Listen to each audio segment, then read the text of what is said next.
इस दुनिया में जितने भी ग्रेट अचीवर या लीडर हुए हैं उन सब ने इस आर्ट को सीखा है। तो हमारे ये सब कॉन्शियस माइंड है जो कि इतना पावरफुल है कि जहाँ पर हमारे इमोशन हम पर हावी होकर हमसे वो सब करवाने लगते हैं जो हम लॉजिकली तो नहीं करना चाहते हैं लेकिन इमोशन में बहकर कर जाते हैं। हमारे इमोशन हम पर हावी होकर वो सब करवाते हैं जो हमारी बॉडी, माइंड और लाइफ की बैंड बजा रही होती है। तो वो टॉप के 1% लोग कभी चाहते ही नहीं कि तुम इन सब चीजों से बाहर निकलो।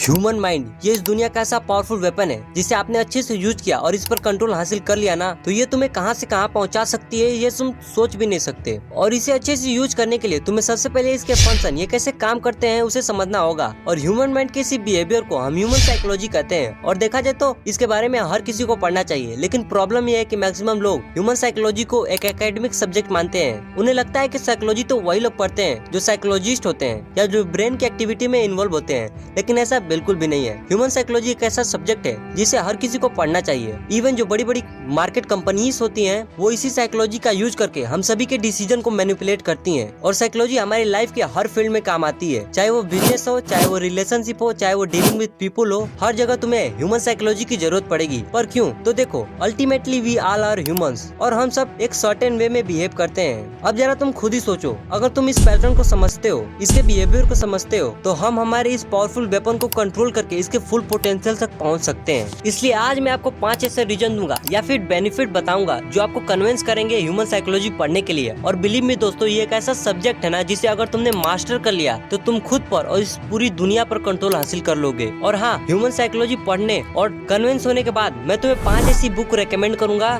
जिससे आप अपने ह्यूमन साइकोलॉजी को समझने की ब्यूटीफुल जर्नी को स्टार्ट कर सकते हैं। इसलिए एंड तक बने रहना। Reason number 1, to understand our self. Human psychology पढ़ने से हम हमारे थॉट्स, फीलिंग, इमोशन और बिलीव्स के मिरर रिफ्लेक्शन को देख पाते हैं। हम ये समझ पाते हैं कि हम ऐसा बिहेव क्यों करते हैं। और ये चीज बड़ी ही पावरफुल है, क्योंकि अगर तुम समझते हो कि तुम्हें ऐसी सिचुएशन में ऐसा बिहेव क्यों करते हो तो तुम नेक्स्ट टाइम अपने बिहेवियर पर कंट्रोल करके उसे पॉजिटिव वे के डायरेक्शन में भी ले जा सकते हो। नहीं समझ में आया ना तो कोई बात नहीं, चलो एक एग्जांपल से समझते हैं। हम वैसे तो अपने दोस्तों के साथ इजीली कंफर्टेबल होकर कुछ भी बोल लेते हैं, लेकिन जब बारी आती है स्टेज पर बोलने की तो अब हम भीगी बिल्ली बन जाते हैं। इसके पीछे कई साइकोलॉजिकल रीजन है। अब जरा तुम खुद ही सोचो कि अगर तुम इस रीजन को समझते हो कि स्टेज पर जाने पर तुम्हारे ब्रेन में क्या बिहेवियर पैदा होते हैं तो तुम नेक्स्ट टाइम इस चीज को कंट्रोल भी कर सकते हो। और सिर्फ यही नहीं, अगर तुम अपने ब्रेन के पैटर्न को समझते हो, खुद को समझते हो, तो तुम अपनी लाइफ को चेंज भी कर सकते हो। और ये मैं हवे में नहीं बोल रहा हूँ, तुम्हें इंटरनेट पे ऐसे कई सारे एग्जांपल मिल जाएंगे जिससे लोगों ने अपनी लाइफ चेंज किया है। Reason number 2, to become emotional intelligent. हम ह्यूमन एक इमोशनल एनिमल है जिसमें कई सारे इमोशन भरे पड़े हैं। हम अपनी लाइफ में क्या और कितना अचीव करेंगे ये इस बात पर निर्भर करता है कि हम अपने इमोशन को कैसे यूज करते हैं। क्योंकि हर रोज हमें ऐसी सिचुएशन से डील करना पड़ता है जहाँ पर हमारे इमोशन हम पर हावी होकर हमसे वो सब करवाने लगते हैं जो हम लॉजिकली तो नहीं करना चाहते हैं लेकिन इमोशन में बहकर कर जाते हैं। फॉर एग्जाम्पल, जब सुबह जल्दी उठना होता है और जब अलार्म बजता है तो लॉजिक तो कहता है उठ जा, लेकिन इमोशन कहता है सो जा Munna,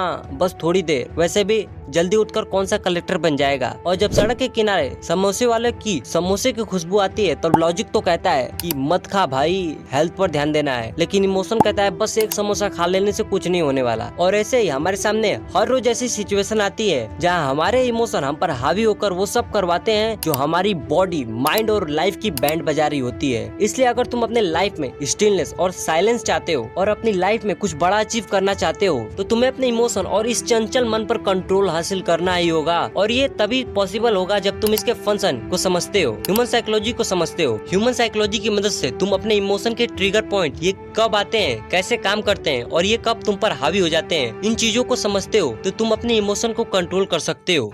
reason number 3, to understand the dark side of people. तुम्हें ये बात तो माननी होगी कि इस दुनिया में जितने अच्छे लोग हैं ना उससे कई ज्यादा बुरे लोग भी हैं। और हम अपनी लाइफ में आगे जाकर कुछ भी करेंगे, हमें लोगों को समझना और उनसे डील करना ही होगा। और जरूरी नहीं कि तुम्हें लाइफ में सिर्फ अच्छे लोग ही मिले, तुम्हें कई सारे फेक लोग मिलेंगे जो बाहर से कुछ और अंदर से कुछ और होंगे। बहुत सारे ऐसे टॉक्सिक लोग मिलेंगे जो तुम्हारे लिए सिरदर्द बनेंगे। क्योंकि देखा जाए तो हम इंसान है और हम इंसान के अंदर 2 साइड होती है। एक साइड वो होती है जो इस दुनिया को दिखाता है, जिसके बेसिस पे हम उसे जज करते हैं, और एक होती है डार्क साइड जो वो दुनिया से छुपा कर रखता है। और प्रॉब्लम ये है कि इसी डार्क साइड में वो हमारे लिए डार्क इमोशन, फीलिंग्स और इनसिक्योरिटी को छुपाता है, जिसे अगर तुमने नहीं समझा तो ये तुम्हारे लिए बुरा भी हो सकता है। और अगर तुमने इसे समझ लिया तो तुम सामने वाले को अच्छे से डील कर सकते हो और इसे कंट्रोल कर सकते हो। और ह्यूमन साइकोलॉजी की मदद से तुम सामने वाले के डार्क साइड को समझ सकते हो। और सिर्फ इतना ही नहीं, ह्यूमन साइकोलॉजी की मदद से तुम अपनी लाइफ के क्रूशियल स्किल्स जैसे कम्युनिकेशन स्किल, लीडरशिप स्किल, इन सभी स्किल्स को मास्टर कर सकते हो।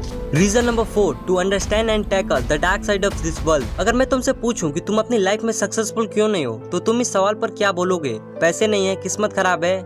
तुम्हारा आंसर चाहे कुछ भी हो, लेकिन सच्चाई तो ये है कि इस दुनिया के डार्क साइड को तुम अभी तक समझ ही नहीं रहे हो।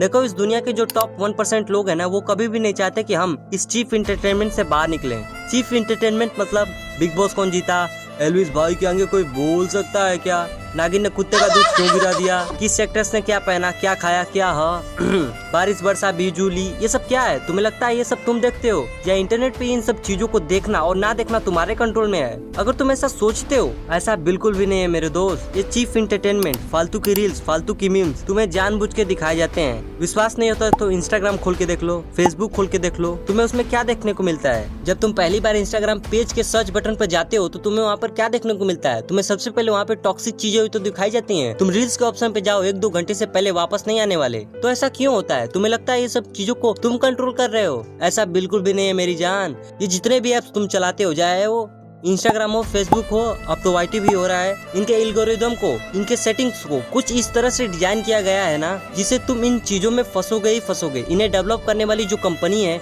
उन्होंने अपना बहुत सारा पैसा खर्च किए हैं हमारी साइकोलॉजी को समझने में। इनकी कई सारी साइकोलॉजी की टीम है जो साइकोलॉजिकल रिसर्च किए हैं हम ह्यूमन के ऊपर, कि हम किस चीज से ज्यादा अट्रैक्ट होते हैं, किस चीज से ज्यादा एडिक्ट बनते हैं। इसलिए ये जो ऐप है ना, ये बस तुम्हारी साइकोलॉजी के साथ खेलते हैं, और इसलिए तुम इसमें फंस जाते हो। इसलिए वो टॉप के 1% लोग कभी चाहते ही नहीं कि तुम इन सब चीजों से बाहर निकलो। लेकिन जिस दिन तुमने इसके बारे में पढ़ना शुरू किया ना, इनके डीप कंसेप्ट को समझना शुरू किया, लाइक फिलोसफी, साइकोलॉजी, मनी, तो इन लोगों का अस्तित्व ही खतरे में आ जाएगा। क्योंकि जो इंसान डीप कॉन्सेप्ट को पढ़ता है और समझता है, तो वो सवाल करेगा। और इस दुनिया में वही लोग जीतते हैं जो सही सवाल करते हैं, जिनकी थिंकिंग रैशनल होती है। और यही रैशनल थिंकिंग तुम डेवलप कर पाओगे जब तुम साइकोलॉजी पढ़ोगे, इनके डीप कॉन्सेप्ट को समझोगे। Reason number 5, to understand the deep concept of mind. आपको पता है, हमारा माइंड एक ऐसा मिस्ट्रीज ऑब्जेक्ट है जिसके अंदर इतने सारे मिस्ट्री छुपी हुई ना, जिसे आज तक साइंटिस्ट भी नहीं सॉल्व कर पाए हैं। और ये सबसे बड़ी मिस्ट्री तो हमारा ये सब कॉन्शियस माइंड है, जो कि इतना पावरफुल है कि जिसकी मदद से तुम कुछ भी अचीव कर सकते हो। लेकिन वो तभी पॉसिबल हो पाएगा जब तुम इसके फंक्शन, ये कैसे काम करते हैं, इसे समझते हो। इसलिए जब तुम ह्यूमन साइकोलॉजी को पढ़ते हो तो तुम अपने दिमाग के कुछ डीप कॉन्सेप्ट को समझोगे, लाइक पावर ऑफ विजुअलाइजेशन, जिसके हेल्प से सब कॉन्शियस माइंड यूज होता है। What is sixth sense, the power of dream, and the most powerful, the mystery of sex transmutation. अब तुम बोलोगे यहाँ पर सेक्स कहाँ से आ गया, सेक्स तो पूरी तरह से फिजिकल होता है। तो ऐसा बिल्कुल भी नहीं है। सेक्स जितना फिजिकल होता है ना, उससे कई ज्यादा मेंटल भी होता है। और ये एक ऐसी एनर्जी है जिसे तुमने अगर फिजिकल से मेंटल की तरफ ट्रांसफर करना सीख गए तो ये तुमसे कुछ भी करवा सकती है। इस दुनिया में जितने भी ग्रेट अचीवर या लीडर हुए हैं, उन सब ने इस आर्ट को सीखा है। चाहे वो स्वामी विवेकानंद हो, अब्राहम लिंकन हो, स्टीव जॉब हो, या महात्मा गांधी, या निकोला टेस्ला, इन सब ने अपने ग्रेटनेस को अचीव करने का राज सेक्स ट्रांसम्यूटेशन को बताया है। ये टॉपिक काफी बड़ा और काफी इम्पोर्टेंट है, इसलिए इसके बारे में फिर कभी डिटेल में बात होगी। तो यही थे 5 रीजन जो आपको कन्विंस करेंगे ह्यूमन साइकोलॉजी पढ़ने के लिए। आई होप कि तुम कन्विंस भी हुए होगे। मैं आपको अब 5 ऐसे बुक रेकमेंड करूंगा जिससे आप अपने ह्यूमन साइकोलॉजी पढ़ने की जर्नी को स्टार्ट कर सकते हैं। Book number 1, the law of human nature by Robert Greene. Book number 2, thinking fast and slow by Daniel Kahneman. Number 3, Sapiens by Yuval Noah Harari. Number 4, the power of subconscious mind by Joseph Murphy. Number 5, think and grow rich by Napoleon Hill. अभी रुके रहो, जाना मत। अगर आपको और भी psychology पर वीडियो चाहिए और इस पावरफुल वीडियो को अपने दोस्तों के साथ शेयर कीजिए, ताकि उन्हें भी पता चले कि आप कितने हाई लेवल की वीडियोस देखते हैं। Thanks for watching.